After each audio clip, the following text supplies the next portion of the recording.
Hello little learners, welcome to Gumboots. Today we are going to learn a new story, The Fox and the Crow. Once upon a time, a big black hungry crow was flying around looking for food. He came across a big piece of bread lying on the ground and picked it up in his beak. He then flew to a tree nearby and perched on his branch. He looked forward to eating the bread.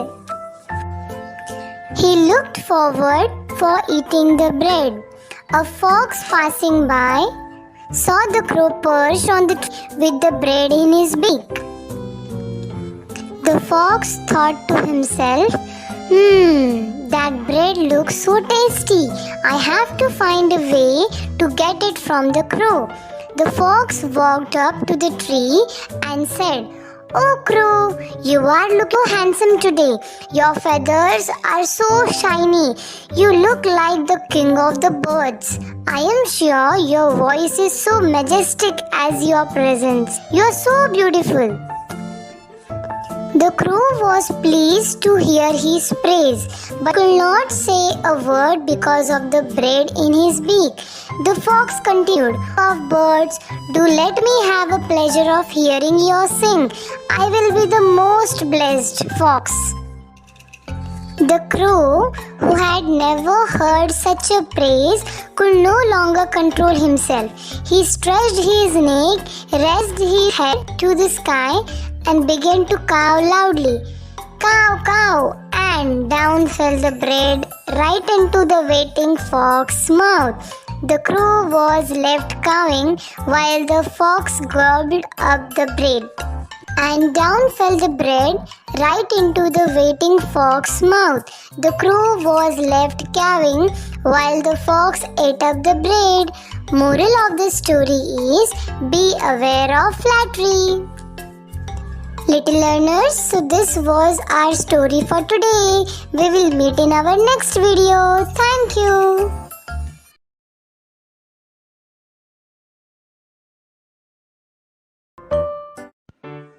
Hello little learners, welcome to Gumboots. Today we are going to learn a new story. It's The Curious Caterpillar. Once upon a time in a garden there lived a curious little caterpillar named Coco. Coco was not like other caterpillars. He loved to explore and ask questions about everything around him. One sunny morning, while munching on a Coco noticed a colorful beauty butterfly gracefully above him. Mesmerized by his beauty, he just loved the beautiful butterfly, her wings, her eyes. He just loved that butterfly. Coco asked the butterfly, "From where did you come and how do you get so lovely wings? From where do you get so lovely eyes?" The butterfly smiled and replied, "I was once a caterpillar, just like you, Coco. I transformed into a butterfly through a magical process called as metamorphosis." The wide-eyed and the eyes with wonder and question, Coco asked, "Can I become a beautiful butterfly like you?" The butterfly nodded. "Yes, Coco, you can of course be a beautiful butterfly. But first you have to spin yourself in a cozy cocoon and trust in the magic of change." He encountered friendly ladybugs, busy bees, and wild old spiders, each offering guidance and encouragement to the caterpillar. "Yes, Coco, you can do it," the ladybug said. "All the best, Coco." "Coco, give your best," the busy bee said. Finally, Coco found a quiet spot and spinning his cocoon. Day by day, he patiently waited, filled anticipation and hope. As the days turned into the weeks, his cocoon began to shimmer and shake. Then, one glorious morning emerged from his silky home, not as a caterpillar, but as a magnificent, beautiful, colorful butterfly with colorful wings spread wide. Coco soared into the sky, dancing among the flowers, spreading joy wherever he went. He realized that change was not just about becoming something new, but embracing and waiting for the beauty of transformation. And so, today we are going to learn the story The Three Little Pigs. Mrs. Pig. She had 3 little pigs. One day, Mrs. Pig was very tired. "Oh dear," she said to her 3 little pigs, "I can't do this work anymore. I am afraid of you. Must leave home own way in the world." So the 3 little pigs set off. The first little pig saw some sticks and got an idea. "Can I do something of the sticks and straws? Can I make a house?" He began to think. Then he started making a house of sticks and straws. First little pig went off to find a good place to build his house.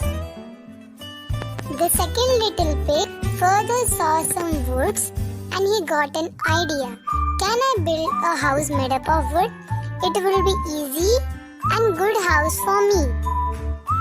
The third little pig did not think much of this. "I am going to build myself a much bigger, better, stronger house," he thought. And he carried off down the road until he met a man with a cart load of bricks. "Off," said the man. "Where would you like me to unhold them?" The 3 little pigs looked around and saw a nice path of ground under a tree. "Over there," he pointed. They all set to work, and by night time the house of straw and the house of sticks were built. But the house of bricks were only just beginning to rise above the ground. The first and the second little pigs laughed. Ha ha ha ha. They thought their brother was really silly, having to work so hard when they had finished.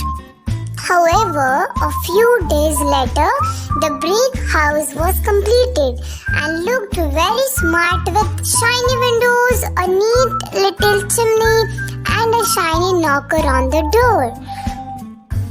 One starlit night, soon after they had settled in, a wolf came out looking for food. Light of the moon, he escaped the first little pig's house of straw, and he sidled up the door and called, Little pig, let me come in." "No, no, by the hair of my chin-chin," replied the little pig. "Then I will huff and I will puff and I will blow your house in," said the wolf, who was very big, bad and greedy sort of wolf.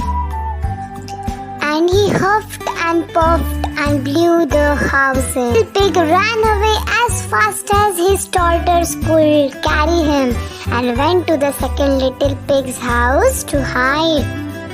The next night, the wolf was even hungrier and he saw the house of. He crept up the door and called, Little pig, let me come in." "Oh no, not by the hair of my chin," said the second little pig as the first little pig hid trembling under the stairs. "Then I will huff and I will puff and I will blow your house in," said the wolf.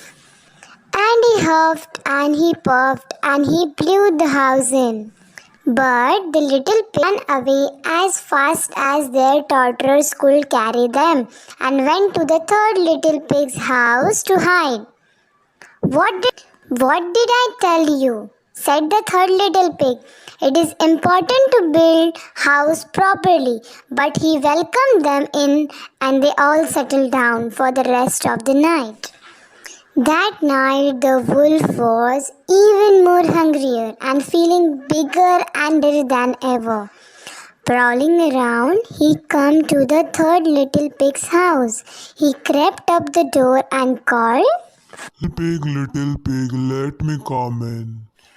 "Oh no, not by my hair of my chinny chin," said the third little pig. Second little pigs hide trembling under the stairs. Then I will huff and I will puff and I will blow your house, said the wolf. Well, he puffed and he huffed at the same time. He puffed and huffed at the same time again. He huffed and he puffed, but he could not get the house to fall down. He was finally out of breath to the point that he could not huff anymore. So he took a break and thought for a while. This was too much. Now I will eat this pig anyhow. I want them in my dinner. The little pig saw the wolf entering from the chimney. He got an idea. He put a pot of water to boil. The small piggy then pulled off the lid just as the wolf was about to fall down the chimney and splat. The wolf fell into the hot water. The pig recovered the wolf. The wolf then ran out of the door anyhow. He ran faster and faster as much as he can. The three pigs now started living happily. Moral of the story is never shy away from doing hard work as it always pays off. Little learners, today we studied the three little pigs. Got to understand that hard work is the only key to success. Little learners, it's time to say bye-bye. We will meet in. Welcome to Gumboots.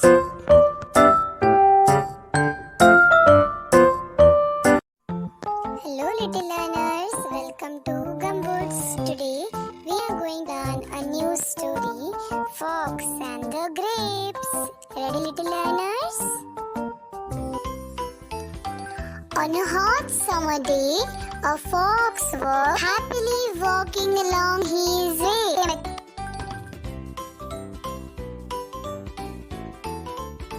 Across a grape orchard. This caught his attention as he had forgotten his packed lunch at the home. He looked up and saw the most delicious looking bunch of purple grapes ready to be eaten. The grapes were just yummy. They were hanging from the vine. His mouth started watering and he was so hungry. Oh wow, I must have these delicious grapes for myself, he said to himself. I shall fill my hungry stomach with the juicy grapes. But there was a problem. The bunch of purple grapes were hanging from a branch so high up that it looked difficult to reach. So the fox took a few places behind, came running fast ahead and jumped up to reach it. But alas, he failed to jump high enough and missed grapes by a long way. So he tried and tried again. He took more steps back, came fast and jumped higher. He went up but not high enough.